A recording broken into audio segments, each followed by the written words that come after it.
L'Assemblée nationale a voté ce soir le budget de l'État 2018. Ce budget s'élève à 2018 milliards de francs CFA pour une prévision de dépenses qui s'élève à 2441 milliards. C'est donc un budget déficitaire avec un cap de 423 milliards de francs CFA à combler. L'ambiance du vote dans ce journal. Et puis à quelques heures de l'arrivée du président français à Ouagadougou, nous faisons une halte dans ce journal pour faire le point de la coopération entre la France et le Burkina Faso. Cette coopération concerne plusieurs secteurs de développement. Pour l'année 2015, la France a apporté au Burkina Faso une aide financière de plus de 50 milliards de francs CFA. Le ministre des Affaires étrangères est l'invité de ce 20h pour parler justement de cette visite d'Emmanuel Macron à Ouagadougou. Dans l'actualité également, la campagne agricole cette année n'a été ni bonne ni mauvaise. Cependant, le bilan penche légèrement vers une baisse des récoltes. Le ministre en charge de l'agriculture qui a dressé le bilan de cette campagne annonce des mesures anticipatives pour faire face à une éventuelle flambée des prix des céréales. Mesdames, Messieurs, bonsoir. Nous ouvrons ce journal par le chapitre consacré à la visite du président français au Burkina Faso. Cette visite qui débute ce soir permettra de donner un nouvel élan à la coopération qui existe entre la France et le Burkina Faso. Cette coopération date de plusieurs décennies et concerne plusieurs secteurs de développement. La France est d'ailleurs positionnée comme le premier pays qui apporte de l'aide au développement du Burkina Faso avec une enveloppe financière de plus de 50 milliards de francs CFA en 2015. Alidou Badine et Moumouni Soubega. C'est l'un des symboles de la coopération bilatérale entre la France et le Burkina Faso. La centrale solaire des Aktouli en finition permettra au Burkina de renforcer ses capacités énergétiques avec 33 MW. Au-delà de l'énergie, cette coopération touche presque tous les domaines de développement du Burkina. Les domaines sont assez diversifiés. En allant dans le secteur de l'agriculture, de l'éducation et de la formation professionnelle, de l'enseignement supérieur et de la recherche, de tout ce qui concerne donc la gouvernance économique locale et institutionnelle, la justice, la sécurité et également l'appui aux réformes en matière de finances publiques. La France se positionne aujourd'hui parmi les 3 premiers donateurs bilatéraux de l'aide publique au développement du Burkina. En 2015, la France donc, est positionnée comme étant le premier donateur bilatéral de l'aide publique au développement, avec environ 52 milliards de francs CFA. Elle maintient sa position également en 2016, de premier donateur bilatéral, avec également un montant de 63 milliards de francs CFA. Sur la période 2012 à 2020, l'ensemble des projets qui ont été engagés avoisine les 150 milliards de francs CFA. Il s'agit vraiment d'une coopération fructueuse, mais surtout dynamique. Et dans le cadre de la mise en œuvre du PNDES, le Plan national du développement économique et social, la France figure également en bonne place parmi les pays contributeurs. La France a pris l'engagement d'accompagner le PNDS pour un montant d'environ 300 milliards de francs CFA à travers donc les actions de l'Agence française de développement. Et cet engagement est en train d'être tenu. Il y a également un appui au programme d'urgence pour le Sahel que le gouvernement donc a élaboré. L'aide publique au développement de la France se matérialise sous plusieurs formes. Il s'agit de prêts concessionnels et de dons que l'on appelle couramment subventions. Et la concessionnalité donc des prêts se traduit ici par des durées de l'ordre de 20 ans, dont 5 ans de différé, et également par un niveau bas des taux d'intérêt qui ressortent à 0,25% l'an. Entre la France et le Burkina Faso, c'est une coopération économique et financière vieille de plusieurs décennies qui n'a pas fini de dévoiler ses ambitions. La France va bientôt apporter une assistance à la mise en place d'une caisse de dépôt et consignation. Objectif, mobiliser l'épargne nationale pour le financement des projets structurants au Burkina. À cela s'ajoute la réalisation du projet Plan solaire 2025, un projet qui vise la croissance verte au Burkina Faso.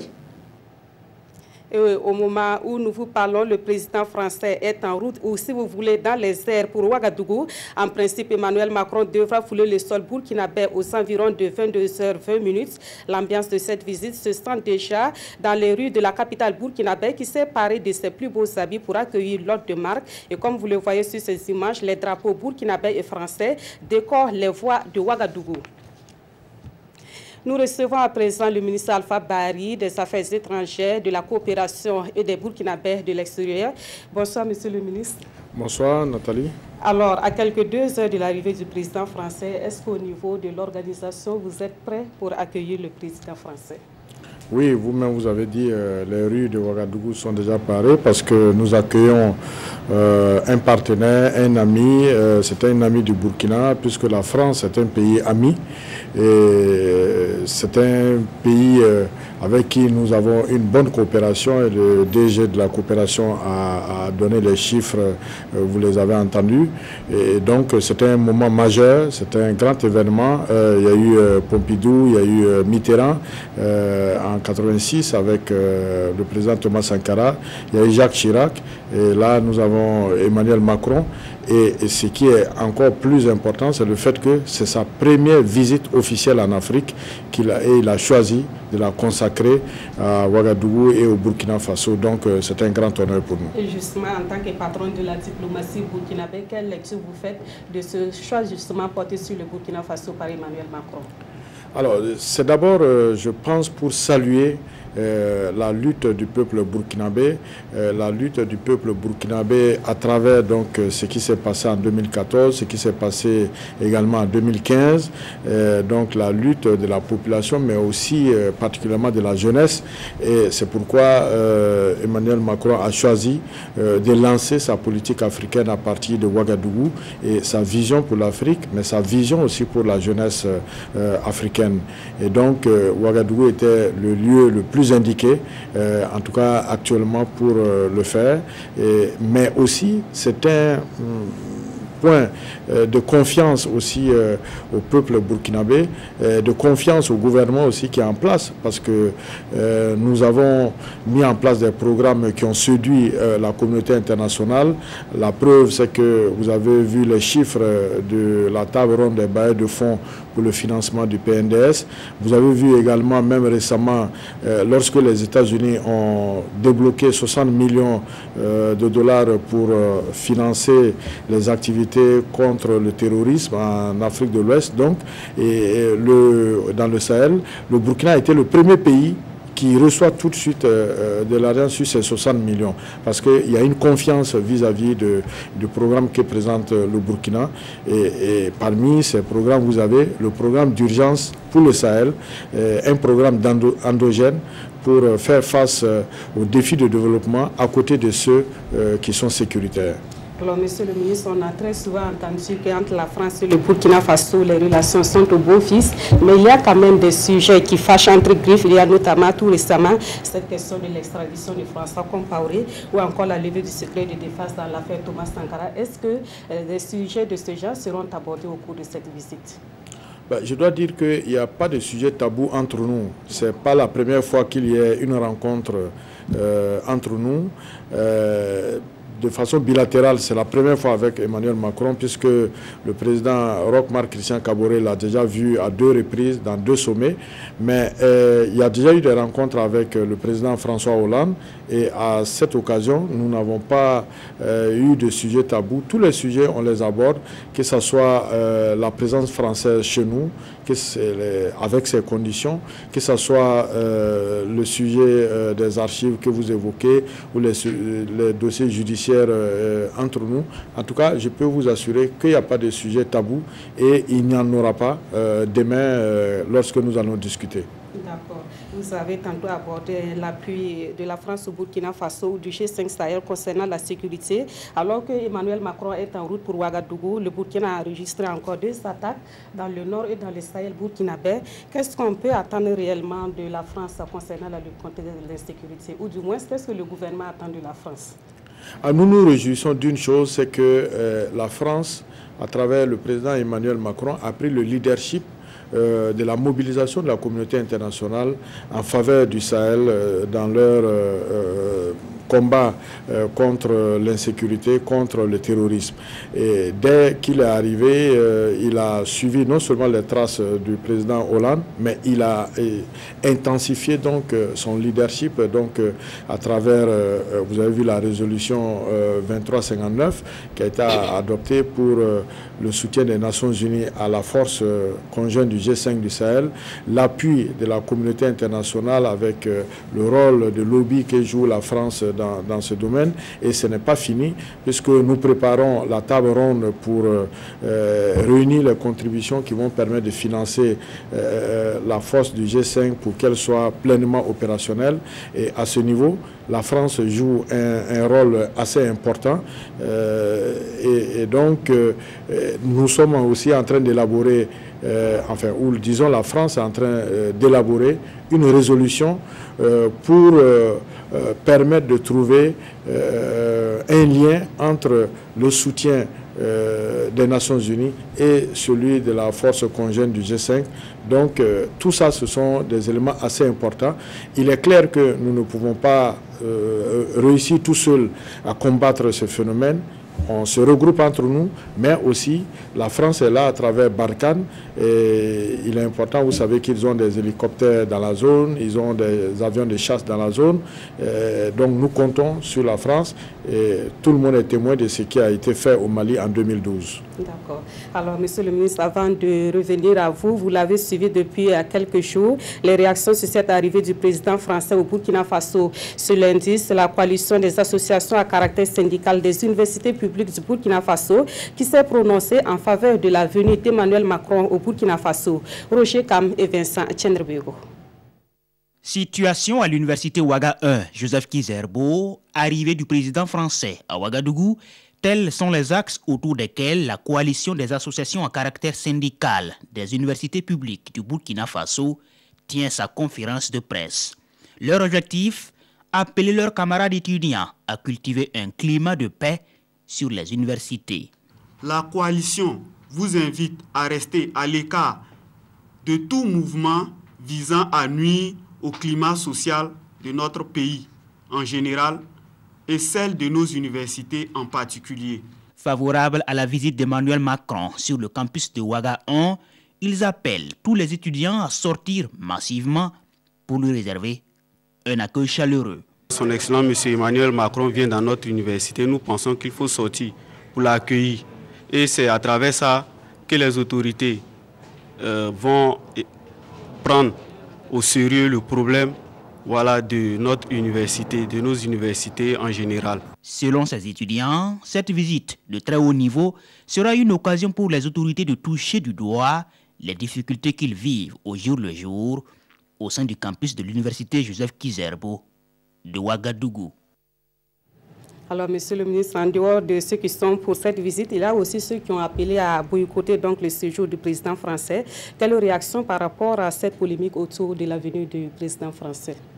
Alors, je dois dire que dans le reportage, on parle des réalités de l'université de Ouagadougou. Et à ce niveau, je dois préciser que nous n'avons touché à rien. On a dit qu'on laissait l'université telle qu'elle, qu'ils viennent découvrir comment cette université est. Donc l'amphithéâtre, tous les vitres qui sont brisées sont restées là. On ne va pas les toucher. En tout cas avant la visite, peut-être après, les choses vont changer. C'est pareil aussi pour l'école primaire qu'il va visiter pour que la réalité soit là aussi avec lui. Maintenant, ces réactions, bon... c'est vrai qu'on est dans un pays de liberté, un pays de démocratie, mais en même temps, nous ne comprenons pas parce que c'est anachronique vis-à-vis de l'histoire, puisque en 86 déjà, nous avons accueilli le président François Mitterrand, et c'était notre champion de l'anti-impérialisme, le président Thomas Sankara, qui l'a accueilli avec fierté, mais tout en disant ce qu'il pense, et c'est ce que... nous allons faire, et c'est ce qui est important. Et je pense que les Burkinabés devraient voir l'intérêt de la nation, savoir ce qui est utile pour notre pays, savoir saisir les opportunités et les transformer en quelque chose de profitable pour notre nation. Alors, et pour revenir à cette visite à proprement parler, quels seront les temps forts? Le temps fort, lorsqu'il va arriver dans environ 2 heures de temps, le président Macron va s'adresser à la presse et puis demain matin, il va être accueilli à la présidence de façon officielle et solennelle, avec une cérémonie inhabituelle, mais que nous expérimentons au palais présidentiel de Kossiam. Donc un accueil, puis des entretiens avec les membres du gouvernement et surtout avec le président du Faso, avec qui il y aura des entretiens en tête-à-tête. Donc, comme je le dis, aucun sujet n'est tabou. Et puis, il y aura l'étape de l'université dont tout le monde parle. Et après, il y aura la visite d'une école primaire. Il y a un déjeuner entre les deux gouvernements sur la thématique de l'éducation, mais qui va être surtout une séance de travail, puisque ça va être l'occasion aussi de poser les vraies préoccupations de l'éducation dans notre pays. Merci beaucoup, Monsieur le ministre, d'être passé nous entretenir donc sur la visite officielle du président français à Ouagadougou. Vous aurez les premières images de cette visite dans une édition spéciale que la RTB vous propose autour de 23 heures. Dans la suite de ce journal, nous prenons la direction de l'Assemblée nationale où les députés ont adopté ce soir le budget de l'État 2018. C'est une coïncidence, le budget 2018 s'élève à 2018 milliards de francs CFA. C'est un budget déficitaire puisque les dépenses s'évaluent à plus de 2441 milliards de francs CFA. Le résumé de la plénière avec Adama Guiti et Aruna Mari. Soumis par l'exécutif, le budget 2018 s'évalue à 2018,154 milliards de francs CFA. Les dépenses, elles, s'élèvent à plus de 2441 milliards de francs CFA, soit un déficit budgétaire de 423 milliards de francs CFA. Pour le gouvernement, le budget prend en compte les aspirations de l'heure et s'inscrit dans le cadre du budget programme. Actuellement, cette année, nous sommes en train de dépasser même les 6%, 6,4%, et 2018, donc à peu près dans le même ordre de grandeur. Donc c'est pour dire qu'on maintient le niveau de croissance et on le renforce. Deuxième message important, c'est que c'est un gouvernement, vraiment un budget orienté pro-pauvre. Pourquoi? Vous allez vous rendre compte que nous avons maintenu les dépenses au niveau des secteurs sociaux, que ce soit au niveau de l'éducation, que ce soit au niveau de la santé, la gratuité des soins, tous ces éléments ont été maintenus en 2018. Autre élément, malgré les difficultés que nous avons rencontrées, nous avons maintenu en 2018 aussi un niveau d'investissement acceptable. Nous avons orienté le budget dans les secteurs de la sécurité, de la défense et de la défense. C'est un poste de budget qui est extrêmement lourd en 2018. Déjà en 2017 et maintenant en 2018, on s'est rendu compte qu'avec la menace sécuritaire, il fallait donner les moyens d'action aux forces de défense et de sécurité. Renforcer à cela, il y a une discrimination positive en direction de la région du Sahel. Le président de l'Assemblée nationale a invité le gouvernement à plus de suivi dans ses actions et demande également à chaque département ministériel de présenter une cartographie de ses réalisations. Ce n'est pas un boulevard que nous avons ouvert pour le gouvernement parce que, comme nous l'avons dit dans la salle, nous allons mettre en place des outils pour pouvoir suivre et voir l'exécution de ce budget.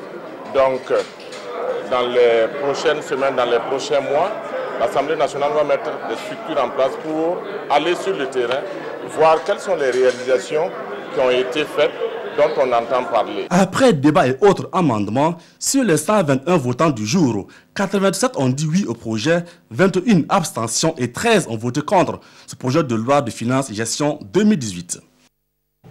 Et je vous invite à écouter quelques réactions des groupes parlementaires à la suite donc de ce vote du budget de l'État 2018, des réactions recueillies par Adama Guiti et Aruna Mari. Le groupe UPC Renouveau démocratique a bien voté pour l'adoption de ce budget-là. Nous avons dit dans notre intervention qu'il était temps qu'on se donne la main, nous les insurgés, qui avons voulu le changement, qui avons aspiré franchement à ce qu'il y ait désormais une prise en charge réelle des aspirations de nos populations. Nous nous devons d'accompagner aujourd'hui ce régime-là. L'année 2018 est une année médiane dans le quinquennat du président du Faso.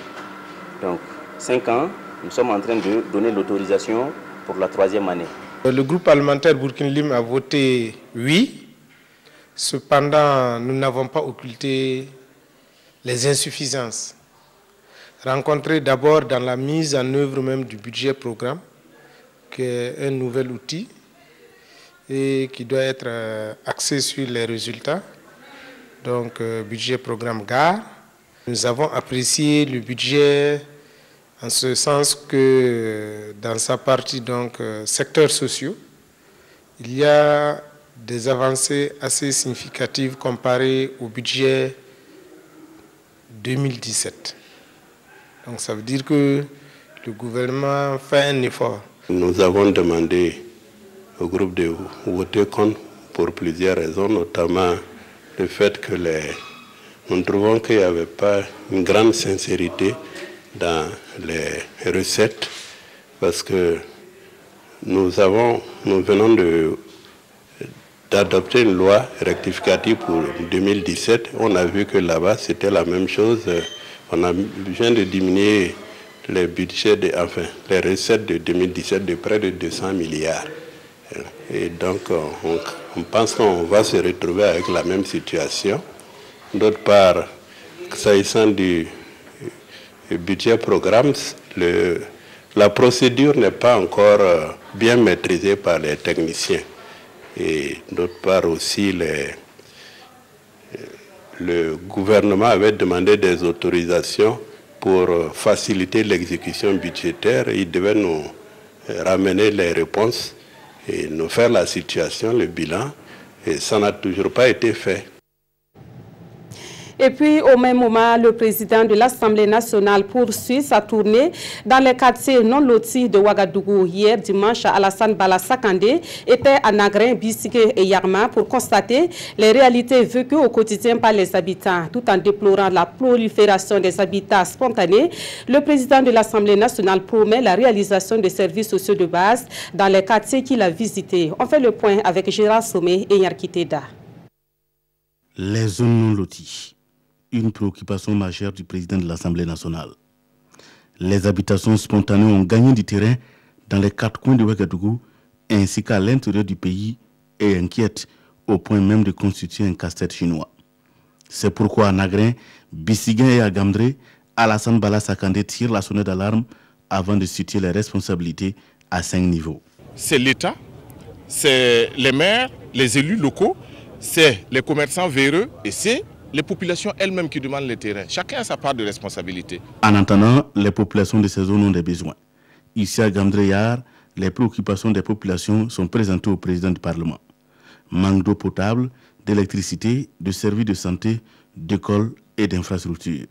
Alassane Bala Sakandé promet. Au cas où l'exécutif sera défaillant, en ce qui concerne quelques petits forages par-ci, des tablements par-là, des petites réalisations comme ça, nous pouvons de par nos relations voir comment nous pouvons le faire. Mais le problème principal qui revient, c'est les lotissements. Et vous savez que quand une zone n'est pas lotie, il y a plusieurs infrastructures qui sont difficiles à émerger. Et de Nagrin à Gamdreyar, en passant par Bissiguin, les populations saluent la démarche. Tout ce qu'il a dit, ça intéresse la population qui sont au niveau de nos lotis. Parce qu'aujourd'hui, tous nos problèmes là, c'est les problèmes de route, c'est les problèmes d'école, c'est les problèmes de santé. Donc, si réellement on arrive à lotir, je pense que tous ces problèmes-là seront résolus. Par ces différentes assorties, avec des députés de tous bords, Alassane Bala Sakandé veut imprimer sa marque, donner une autre perception du député, celui qui, au-delà du vote des lois, participe au développement intégral du pays par des actions concrètes ou des sensibilisations. Principalement, nous avons parlé sécurité et également aussi les turbulences que le pays vit de façon à ce que nous puissions construire cette chère nation qui est le Burkina Faso. Aujourd'hui, le Burkina est attaqué par les terroristes. Et si à l'intérieur, nous devons nous-mêmes créer des terroristes, ça va poser un problème. Le président du Parlement ne compte pas s'arrêter là. Il va poursuivre ses tournées dans d'autres zones de la capitale ainsi qu'à l'intérieur du pays. Autre point de l'actualité, la Cour de justice de l'UEMOA a récemment organisé des activités de formation et de vulgarisation sur le droit et la justice communautaire. Ces activités se sont déroulées au Niger, au Togo et en Côte d'Ivoire. Ce matin, la Cour de justice de l'UEMOA a rencontré les hautes cours et les barreaux de cet espace communautaire pour faire le point des activités menées dans ces trois pays. Urbain Benito Somé et Maïmouna Atraouri. Un dialogue entre magistrats et avocats pour approfondir la réflexion sur une thématique, le juge national et le droit communautaire UEMOA. Ce séminaire régional organisé par la Cour de justice de l'UEMOA offre l'opportunité aux juges nationaux et ceux communautaires d'accorder leur violon sur la nature de leur collaboration. Quand on parle de droit communautaire et juge national, le problème qui se pose, c'est à quel moment le juge national peut appliquer le droit communautaire ou pas. Le juge national applique le droit national et le juge communautaire applique le droit communautaire. Mais il peut arriver qu'il y ait un problème de droit communautaire qui apparaît à l'occasion d'un dossier ou d'un litige qui est posé devant le juge national. Dans ce cas-là, le juge national, s'il est saisi en premier ressort, il peut, s'il comprend la loi, l'interpréter et l'appliquer. Si par contre il estime que le texte est un peu obscur, où il souhaite demander l'avis de la Cour de justice de l'UEMOA, il doit saisir la Cour de justice de l'UEMOA ou la Cour de justice de la CEDEAO, s'il s'agit d'une loi communautaire CEDEAO, par le biais du recours préjudiciel. Lorsqu'il s'agit d'un recours qui est arrivé au niveau de la Cour de cassation, en dernier ressort donc, qu'un problème de droit communautaire se pose à l'occasion d'un litige, le juge de la cassation du dernier ressort doit obligatoirement saisir la Cour de justice de l'UEMOA. La problématique du recours préjudiciel et de l'exécution des décisions des hautes cours fera également l'objet des échanges. Ce séminaire régional se fixe aussi pour objectif de faire le bilan des séminaires nationaux tenus en juin et octobre dernier au Niger, au Togo et en Côte d'Ivoire. Des rencontres qui ont permis entre autres de situer la place et le rôle dévolu aux juridictions nationales dans l'application du droit communautaire. Intéressons-nous à présent au bilan de la campagne agricole humide qui n'est pas catastrophique selon le ministère en charge de l'agriculture. Les récoltes sont tout de même en baisse comparativement à la campagne précédente. Et pour faire face à des éventuels cas de flambée des prix des céréales, le gouvernement a pris des mesures anticipatives. Des précisions avec Issa Kafando et Omar Zambri. Les récoltes sont en deçà des attentes cette année.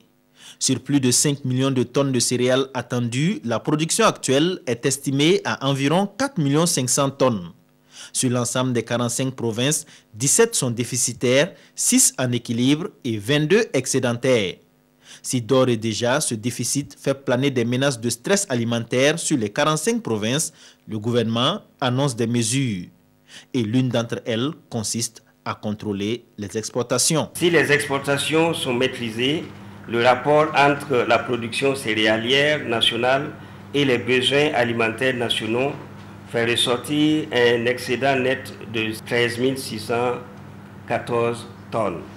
Nous avons, il y a 2 mois, procédé à l'approvisionnement des boutiques témoins de 25 500 tonnes. Par rapport aux boutiques témoins, elles passeront de 138 à 250, toujours dans l'optique de disponibiliser les vivres.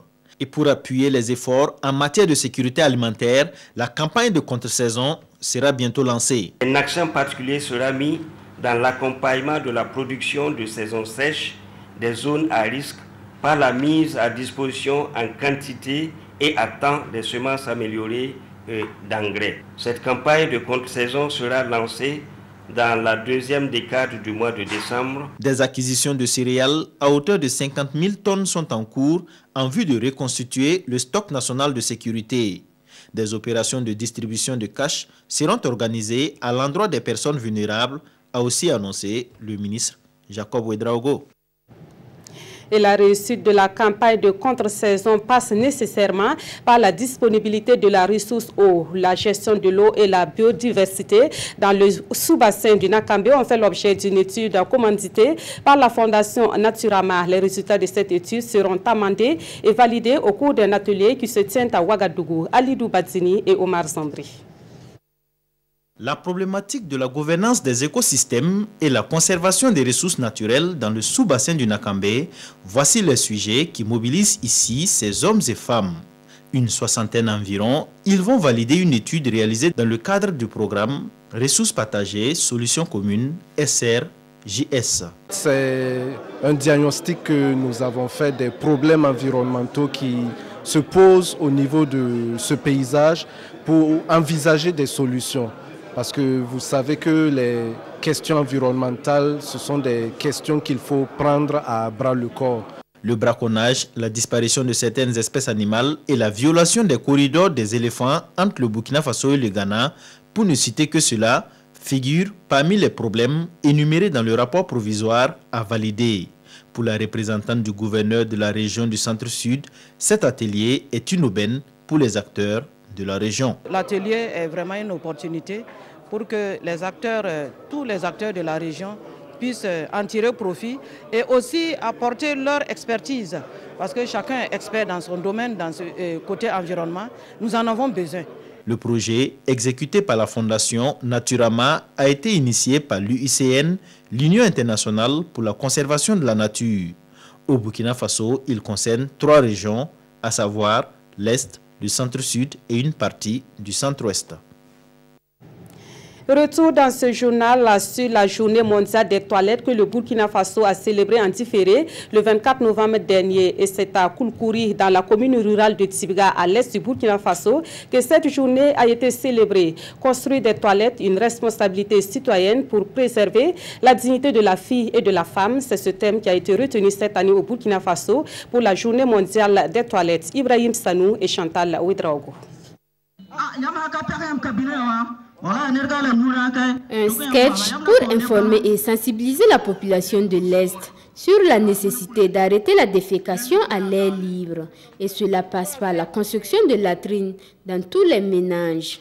Nous sommes à Tibga pour la commémoration en différé de la journée mondiale des toilettes. La question de l'assainissement, la question de l'usage des infrastructures d'assainissement, c'est une question de sensibilisation, c'est une question de conscience. Ce n'est pas en priorité une question de revenus, c'est une question de volonté. Je crois que petit à petit, avec ce genre d'événements et avec le travail du gouvernement, nous allons pouvoir faire comprendre que construire des infrastructures d'assainissement aide à la santé. De 0,8% en 2010, le taux d'accès à l'assainissement en milieu rural est passé à 13,4% en 2016 au Burkina. Dans la commune de Tibga, par exemple, 16 villages sur 42 ont mis fin à la défécation à l'air libre. Cet effort est apprécié par les partenaires techniques et financiers. On sent une forte fierté de la part des communautés. J'ai visité plusieurs villages et ça fait vraiment plaisir de voir l'engagement de la population, de voir l'engagement dans les villages qui ont décidé de mettre fin à la défécation à l'air libre. On a des savons, tu déposes, une fois que tu as fait ta besoin, tu laves ta main avec les sensibilisations.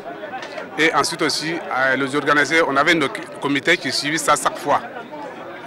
Qui tournent dans le village et regardent au moins les défécations à l'air libre là, ça fait plus. Le gouvernement burkinabé, à travers les objectifs de développement durable, prévoit d'ici à 2030 l'accès à l'assainissement pour tous. Un mot de culture dans ce journal, le festival du Djoro a pris fin hier à Ouagadougou. C'est un festival initié pour valoriser les arts et la culture du Naouri. 3 jours durant, les populations de certains quartiers de la capitale ont savouré la musique, les danses et les rites des Kassena. À côté des réjouissances, une foire et des conférences ont meublé le programme de ce festival. Nongba Kouda et Draman Dadia. Un spectacle à ciel ouvert dans les rues de Ouagadougou. Des archers avec dans leur carquois un pan de la culture Kassena Nankana. Des sonorités, des pas de danse Kassena donnés à voir et à entendre. Nous sommes au festival.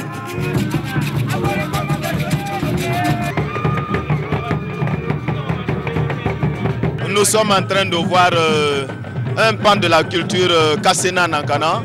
C'est des pas de danse du Djongo, du Gwem, qui sont quelques-unes des danses en pays Kassena Nankana. Voilà, et c'est à l'occasion donc du festival des arts et de la culture du Naouri. Et là, c'est des échantillons et on va se mettre sur un podium et l'ensemble de la dizaine de troupes qui sont venues du Naouri vont se produire sur les scènes. Pour l'occasion, un collectif d'associations des ressortissants du Naouri, avec à leur côté des chefs traditionnels de la communauté Kassena Nankana, ont sonné le rassemblement à l'Institut burkinabé pour le festival. Un festival patronné par le ministre de l'Environnement Nestor Bassio Bassière pour exposer tout le potentiel culturel et touristique du Naouri. Nous le faisons ici pour consolider davantage, vous voyez, cette communauté Kassena Nankana qui est ici même à Ouagadougou, et pour montrer aussi que la forte communauté Kassena Nankana qui est là peut se solidariser à Ouaga ici et faire grandir des choses dans la province du Naouri. Outre la parade carnavalesque, le festival des arts et de la culture du Naouri a été marqué par une grande foire socio-économique et culturelle, des conférences et des concerts de la musique moderne et traditionnelle de la province.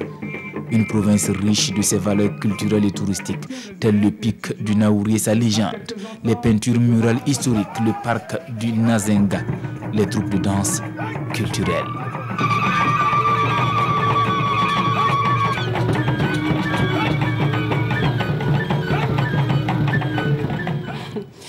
Au Burkina Faso, l'actualité est dominée par l'arrivée du président français ce soir à Ouagadougou. Le sujet est largement commenté dans la presse écrite de ce lundi. Les éditorialistes sont partagés entre griefs et attentes concernant cette visite. Des précisions avec Aimé Solange Djigma.